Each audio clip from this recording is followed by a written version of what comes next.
আসসালামু আলাইকুম রহমতুল্লাহ। আমার সুপ্রিয় ফেসবুক বন্ধুদেরকে হৃদয়ের অন্তঃস্থল থেকে একরাশ অবিরাম ভালোবাসা আবু সালেহ হোম ইনস্টিটিউটের পক্ষ থেকে। সুপ্রিয় বন্ধুরা, আজ একটি গুরুত্বপূর্ণ বিষয়, একটি মেডিসিন, সেটা হলো সালফার মেডিসিন। এটা নিয়ে আমি আলোচনা করব। এই সালফার মেডিসিনটাকে হোমিওপ্যাথি জগতে কিং অফ মেডিসিন বলা হয়।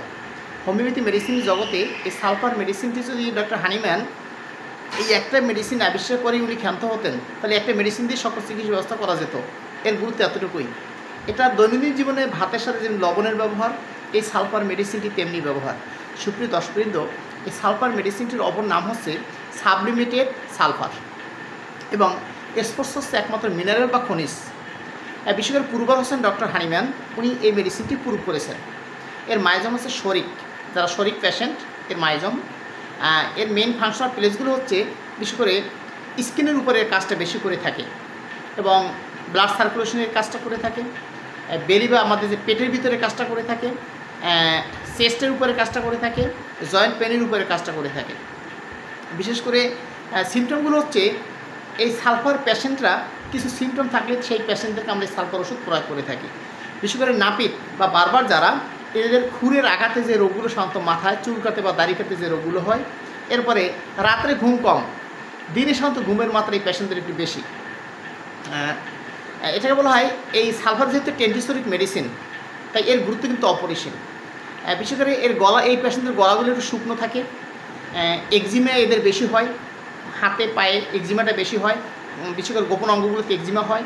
এরপরে এই হাতগুলো বিশেষ করে রিং ওয়ার্ম বা দাঁত রোগ থাকে, গোল দাগের মতো। এরপর প্রচুর পরিমাণে চুলকানি হয়, ইচিং, চুলকাইতে ছাল উঠিয়ে ফেলায়, তারপরও চুলকানি কমে না। এই ধরনের পেশেন্টদেরকে আমরা এই সালফার মেডিসিনটি প্রয়োগ করে থাকি।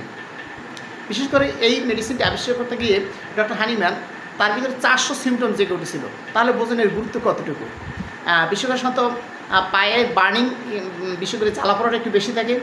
এরপরে একটু শিশুদের ক্ষেত্রে যে একটু স্টুলগুলো হয় সেগুলো সাধারণত একটু সবুজ প্রকৃতির হয়।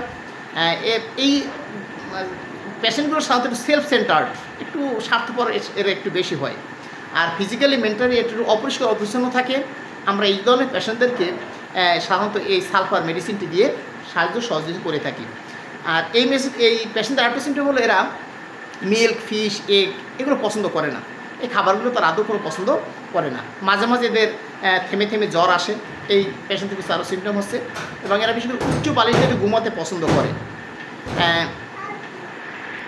এখন আমি একটু বলবো এই মেডিসিনটির সাথে কিছু অনুপূরক মেডিসিন আছে, সেটা হলো এপিসমেল, রাস্টক্স, পালসেটিলা, গ্রাফাইটিস। এই মেডিসিনগুলোর সাথে অনুপূরক মেডিসিন প্রয়োগ করা যেতে পারে। আর সাধারণত একটু রিক্রেশন কিছু মেডিসিন আছে, অর্থাৎ এই ওষুধগুলো সালফার প্রয়োগ করলে ওষুধগুলো প্রয়োগ করা যায় না, সেটা আর্সেনিক এবং সাইলিসিয়া। এই মেডিসিন সাধারণত দুটো এই সালফার প্রয়োগ করলে আর এই মেডিসিন দুটো প্রয়োগ করা যায় না, তাহলে উপকারী পরিবর্তে ক্ষতির সম্ভাবনা বেশি থাকে।